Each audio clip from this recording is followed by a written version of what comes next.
tempat apa itu organisasi? Izin menjawab, Bu. Iya, silahkan. Perkenalkan, nama saya Fikri Haikal, saya dari Universitas Pembangunan Pancabudi. Oke.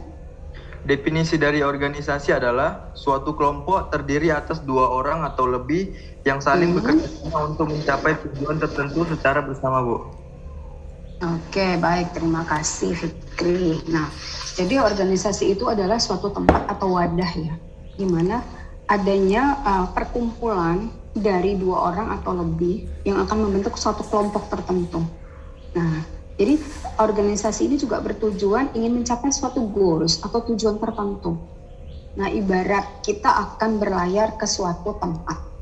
Nah, di dalam suatu organisasi itu pasti ada juga struktur organisasi yang ada di dalamnya. Nah, di mana ada ketua, ada wakil, bendahara, sekretaris, anggota.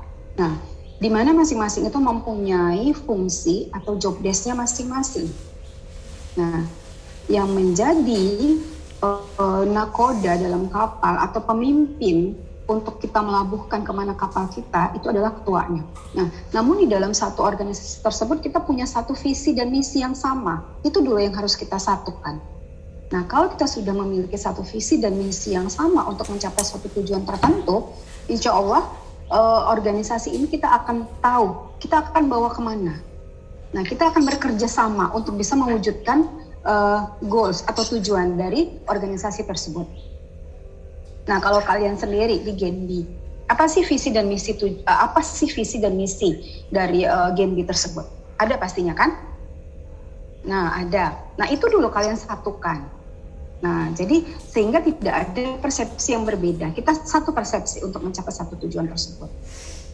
Jadi kalau kita tidak satu visi, tidak satu misi, kita tidak akan bisa untuk mencapai hal yang ingin kita raih. Nah, jadi tujuan dari organisasi itu sendiri adalah meraih cita-cita bersama. Kemudian mendapatkan keuntungan dari keberhasilan dari suatu tujuan organisasi itu. Kemudian apalagi mencapai kepentingan bersama, mendapatkan pengalaman melalui interaksi dengan orang lain. Nah, jadi sebenarnya fungsi dari organisasi ini sangat banyak ya, sangat banyak sekali. Dan beruntunglah kalian bisa bergabung di organisasi Genbi ini. Nah, tidak semua orang ya Pak Zazari ya bisa terpilih untuk mendapatkan beasiswa BI. Ini pasti adalah orang-orang yang terseleksi dengan baik. Nah, artinya memang yang tergabung di sini itu adalah memang hasil dari seleksi. Nah, jadi alhamdulillah kalian adalah memang orang-orang yang terpilih, best, yang memiliki smart thinking, yang memiliki kompetensi yang baik di bidang akademik maupun non-akademik.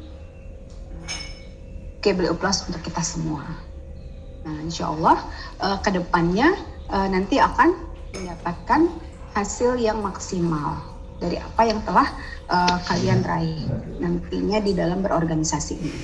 Nah, jadi kalau kita sudah memiliki satu pemahaman yang sama, nah insya Allah kita akan bisa berbuat apapun sesuai dengan apa yang kita inginkan. Jadi di dalam suatu organisasi itu ada unsur-unsur yang terlibat di dalamnya. Nah, siapa itu? Yang pertama itu adalah anggota organisasi. Nah, kemudian apalagi kerjasama. Nah, teamwork ini juga sangat dibutuhkan di dalam suatu organisasi. Nah, kemudian kita juga harus tahu apa sih tujuan organisasi ini. Nah, mau dibawa kemana organisasi ini. Nah, kemudian lingkungan. Nah, bagaimana lingkungan yang ada di dalam organisasi tersebut? Nah, di sini adalah kaum muda dengan level generasi Z. Nah, kalian pasti tahu ya, ini pasti generasi Z semua ini. Apa sih ciri-ciri dari generasi Z? Nah, generasi Z itu rata-rata adalah orang-orang yang memiliki kemampuan yang baik dalam hal berpikir. Nah, tidak terlepas dari kemajuan teknologi. Nah, tidak diragukan lagi kalau generasi Z ini sangat mahir dalam menggunakan digitalisasi. Mungkin kalau di kita Pak Zazari ini ya kita agak termasuk dalam generasi kolonial ya Pak ya. Kolonial betul. Nah, kita generasi kolonial kita. Iya, nah kalau mereka kan generasi milenial. Nah, jadi walaupun seperti itu tidak akan memutuskan tali atau tidak memutuskan rantai. Nah, kita yang masih generasi kolonial ini pasti butuh kalian yang generasi milenial. Kita mungkin bisa saling sinergi, bisa saling kolaborasi. Kenapa bukan yang menjadi pembicara di sini adalah yang generasi milenial juga? Nah, mungkin kan pasti ada plus minusnya. Nah, akhirnya kita yang generasi kolonial ini mungkin ya Pak ya, yang kita sudah lahir duluan. Nah, pasti kita akan punya pengalaman-pengalaman yang bisa dibagi kepada adik-adik sekalian. Jadi di dalam suatu organisasi itu pasti ada pasang surut semangatnya. Nah, pasti ada pro dan kontra, pasti ada konflik di dalamnya. Nah, namun kalau kita mampu untuk bersatu, kita mampu untuk bisa bekerja sama dalam menyelesaikan konflik tersebut, insya Allah apapun yang terjadi di dalam organisasi tersebut bisa tertangani dengan baik. Selanjutnya, apalagi unsur dari organisasi itu adalah peralatan. Peralatan itu apa? Prasarana, sarana, fasilitas.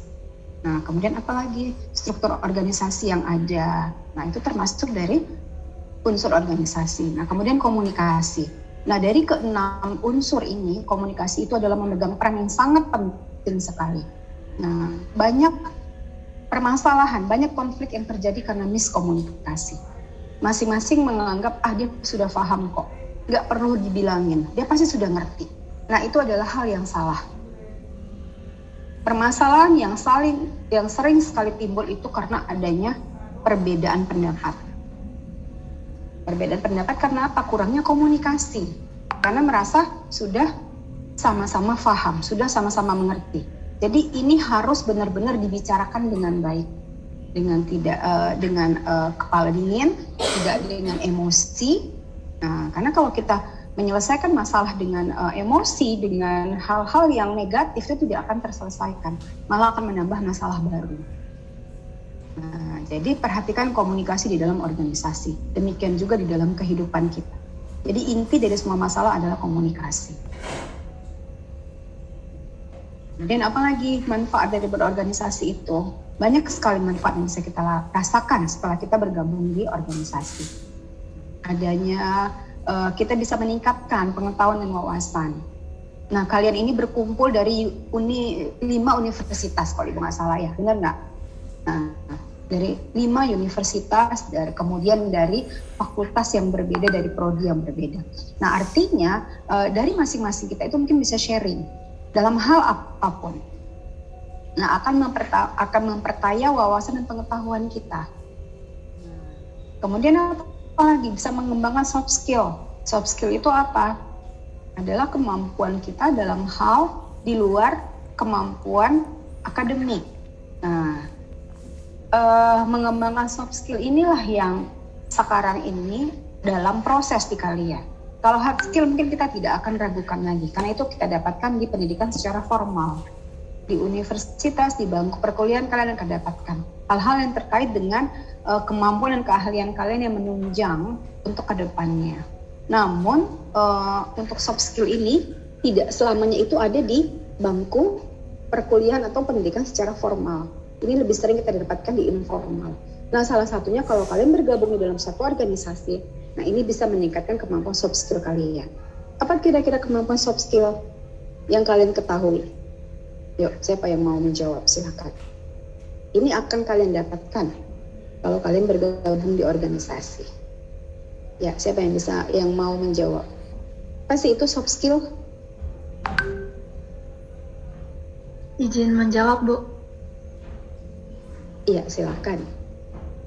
Baik, perkenalkan nama saya Bulan Pang dari Open Veteran Yogyakarta. Menjawab, Bu, kalau soft skill itu kemampuan yang memang datangnya dari dalam diri sendiri. Jadi kayak gimana ya, seperti public speaking, bersosialisasi, termasuk soft skill, Bu.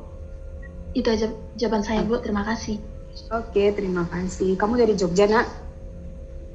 Iya, Bu. Oh, luar biasa.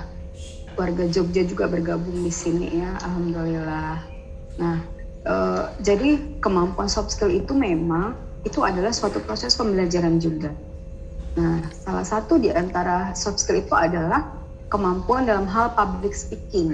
Nah, bagaimana kita mampu untuk berbicara di depan umum dengan baik, tanpa nervous, tanpa gugup. Nah, jadi harus menimbulkan rasa percaya diri.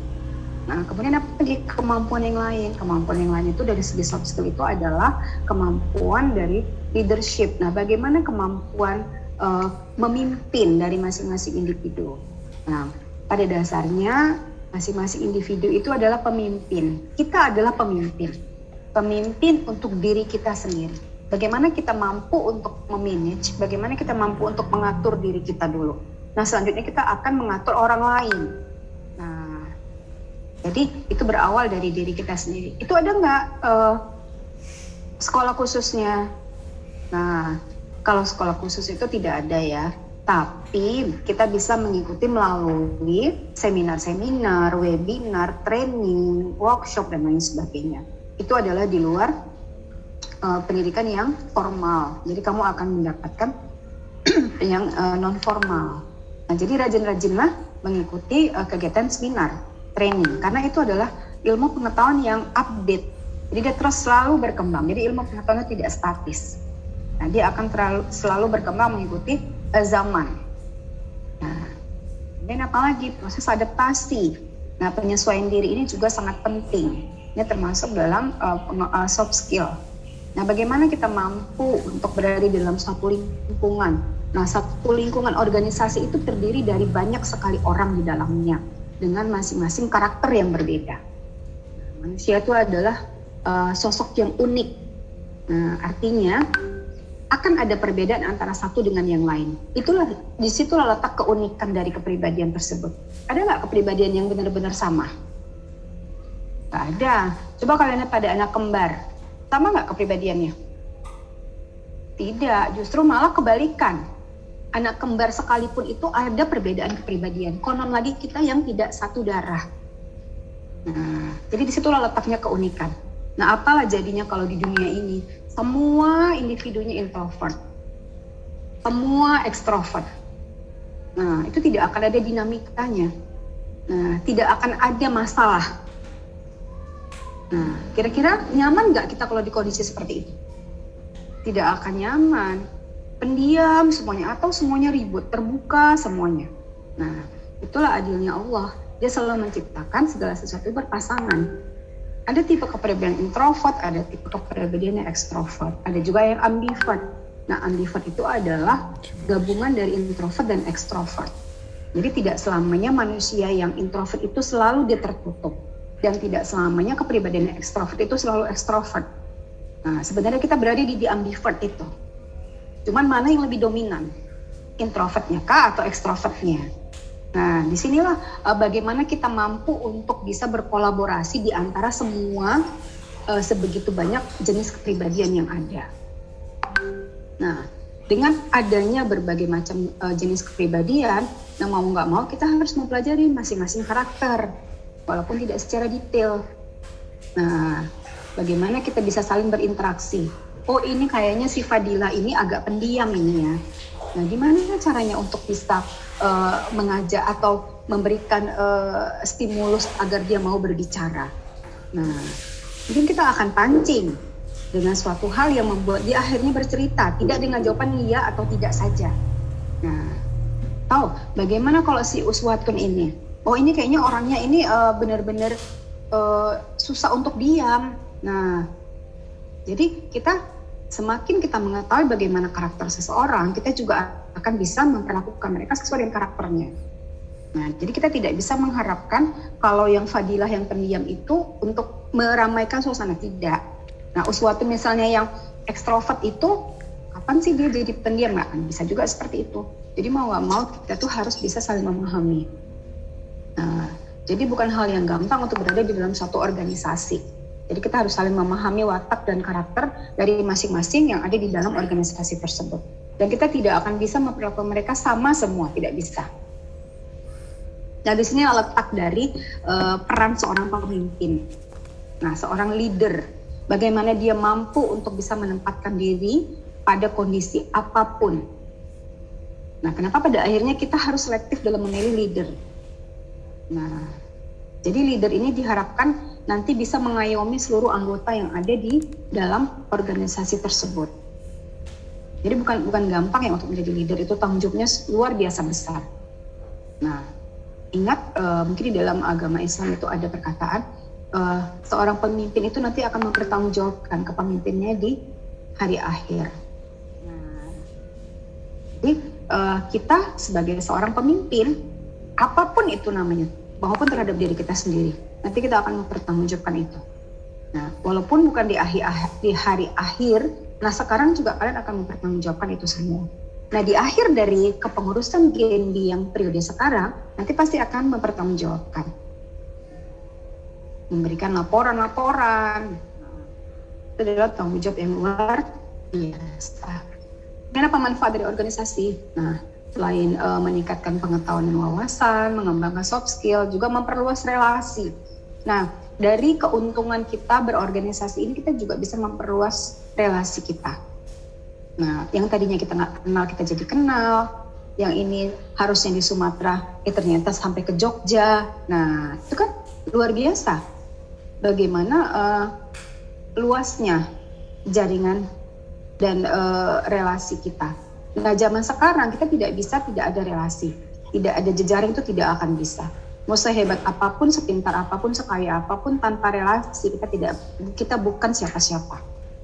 Nah, jadi relasi adalah sekelompok orang atau individu yang mungkin bisa membantu mengembangkan hal-hal apa yang ada di dalam diri kita. Tadi ya. Nah, sekarang yang jadi masalah, ini ya tema besarnya. Nah, bagaimana sih cara menumbuhkan semangat dalam organisasi? Nah, ini GNB yang saat ini yang masih awal ya, periode awal terbentuk, bener nggak? Nah, jadi iya Dio? Iya Bu. Ya, jadi artinya ini kalian kan bergabung baru ya, sama-sama baru semua di sini. Ya, Dio ini ya sebagai ketua ya. Nah, ya jadi Dio ini harus memahami dulu ya Dio ya. Nah, bagaimana sih karakter-karakter dari masing-masing anggota. Nah, ini adalah tanggung jawab yang besar bagi Dio. Tapi Dio tidak akan bisa bekerja sendiri tanpa ada rekan-rekan yang lain. Nah, di sini kemampuan untuk bekerja sama yang dibutuhkan. Dia juga harus ada wakil, harus ada bendahara, harus ada sekretaris dan anggota-anggota lain divisi-divisi yang berbeda. Jadi semangat di awal itu pasti ya menggebu-gebu, itu Ibu udah pernah rasakan. Nah, jadi Dio itu harus pintar bagaimana cara bisa. Yang pertama itu adalah menciptakan visi dan misi yang jelas. Nah, atau strategi apa yang harus dilakukan untuk mencapai visi tersebut. Nah, kemudian apa lagi? Nah, strategi yang harus dikembangkan apa? Nah, agar terlibat di dalam suatu proses organisasi tersebut. Jadi libatkan semua anggota. Nah, libatkan semua anggota agar bersemangat untuk mencapai tujuan organisasi. Jadi jangan pilih-pilih kasih. Jangan pilih-pilih, dia dari Unpad, dia dari UMA, nah dia dari mana lagi misalnya. Nah, jadi jangan ada diskriminasi apapun, karena kita di sini adalah satu tujuan. Artinya coba abaikan dulu kalian berasal dari mana, IP kalian berapa, anak siapa, itu abaikan dulu semua. Nah, jadi tinggalkan semua atribut-atribut tersebut. Jadi kita masuk ke dalam satu organisasi GNB ini memang murni untuk mencapai suatu goals tertentu. Nah, kemudian pastikan juga kalau tujuan yang dipilih itu sesuai dengan nilai-nilai pribadi Anda. Nah, artinya memang misal ada value-value di dalam ADART di dalam suatu organisasi itu. Kalau kira-kira memang tidak sesuai, mungkin ada orang yang idealis ya. Kayaknya dia, kayaknya saya nggak bisa ini. Nggak bisa saya bergabung di sini. Nah, jadi itu juga susah ya untuk kita bisa menetapkan goals kita. Tapi ada orang yang mungkin cuek. Ya udahlah, nggak apa-apa sekali-sekali. Apa sih salahnya?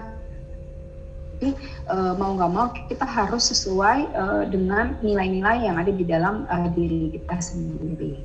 Nah kemudian sesuaikan juga apa sih keahlian dan peminatan dari kalian. Nah, kemudian cari siapa yang sama, yang hampir sama. Kalau yang sama persis nggak ada ya. Yang hampir sama minatnya, kemudian keahliannya apa. Nah kemudian masukkan ke dalam satu divisi tertentu. Nah kalau kita sudah tidak satu visi tadi, nah ini kita susah untuk bisa berkembang. Nah, kenapa pada akhirnya Ibu katakan tadi kalian harus bisa melihat minatnya ini apa, kemampuannya itu kemana, kompetensinya kemana.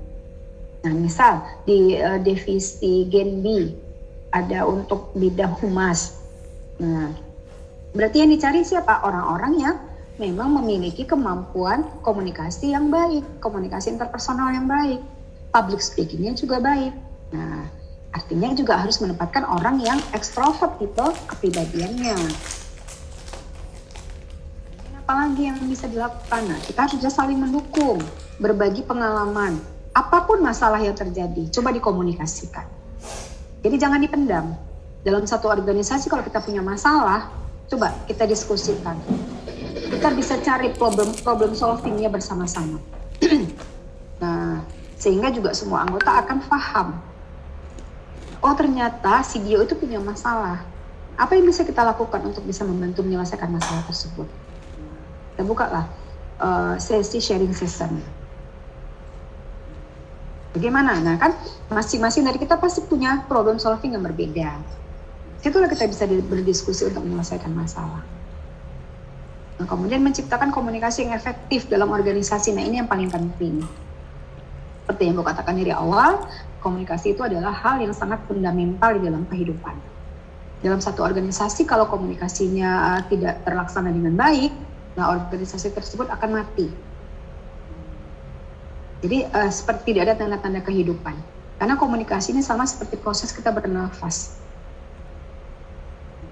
Jadi tidak akan pernah orang berhenti sedetik pun berkomunikasi. Walaupun dengan diri sendiri. Jadi itu tadi ya. Jadi komunikasi itu bisa memberikan informasi yang jelas dan tepat agar dapat berkomunikasi antara satu dengan yang lain. Nah, kalau sudah ada saling nggak enak-enakan, marahan, nah apa yang akan terjadi gitu. Nah, komunikasi kita juga tidak akan berjalan dengan lancar. Masing-masing memendam, masing-masing tidak mau berterus terang.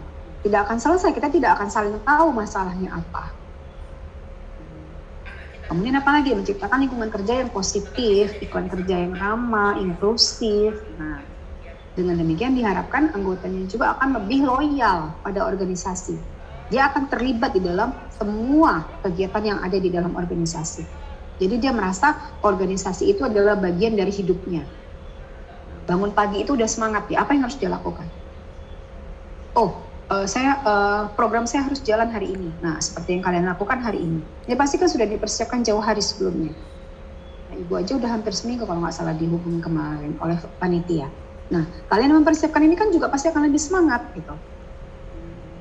Bagaimana caranya agar acara ini bisa sukses? Kan berarti ini kan kerjasama. Ini kerja Dio sendiri nggak?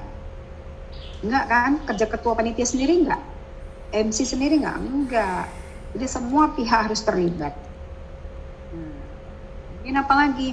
Nah, kalau kita di dalam satu organisasi, nah kita akan bisa untuk bekerja sama, kita akan lebih semangat. Kemudian terlibat dan aktif di dalam organisasi tersebut. Nah, jadi jangan biarkan organisasi itu menjadi kegiatan yang rutin. Nah, itu juga akan membuat kalian jenuh. Ingat, tugas utama kalian adalah sebagai seorang mahasiswa. Nah, itu tugas utama kalian. Jadi organisasi itu hanya tugas tambahan. Jadi kita harus tetap memprioritaskan apa yang menjadi tujuan utama dalam hidup.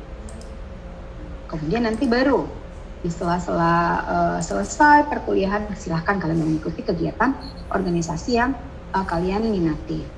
Nah, jangan jadi manusia yang kupu-kupu ya, kuliah pulang.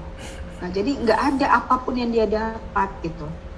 Nah, Jadi organisasi ini juga merupakan salah satu plus point nantinya pada saat kalian akan melamar suatu pekerjaan. Nah, nanti pada saat sesi interview itu akan ditanya oleh interviewernya, sudah pernah terlibat di organisasi, Dek? Nah, oh nggak pernah, Pak. Terus semasa kuliah, apa aktivitas kamu? Ya pergi kuliah, habis pergi kuliah pulang, besok pagi seperti itu. Nah, setiap hari gitu. Nah, apa yang bisa didapatkan? Nah, berarti kita tidak pernah berinteraksi dengan orang lain selain dari teman kuliah kalian. Nah, tapi saran ibu juga jangan terlalu banyak mengikuti organisasi, sehingga kalian juga susah untuk manajemen waktu. Cukup 1 atau 2. Nah, jadi jangan terlalu banyak. Karena saking semangatnya itu pingin. Nanti biar oke lah CV-nya pada saat dilihat gitu kan. Oh, iyalah ini banyak kali organisasinya, hampir rata-rata ketua pula lagi. Nah, akhirnya kan jadi ini ya, jadi pertanyaan, ini gimana cara manajemen waktunya ya? Di dalam satu periode itu dia ada beberapa ketua, itu juga bukan poin plus sebenarnya. Nah, kalian juga harus ingat itu. Nah, itu justru akan menambah membuat pertanyaan besar. Nah, bagaimana dia bisa mengatur, bagaimana bisa memanage ini semua? Gitu. Nah, kemudian apalagi yang bisa kita berikan dengan terlibat aktif tersebut? Nah, ini juga kita bisa membantu agar bisa lebih terkoneksi dengan organisasi yang memberikan semangat baru. Nah, jadi saling support, saling mendukung, saling bantu.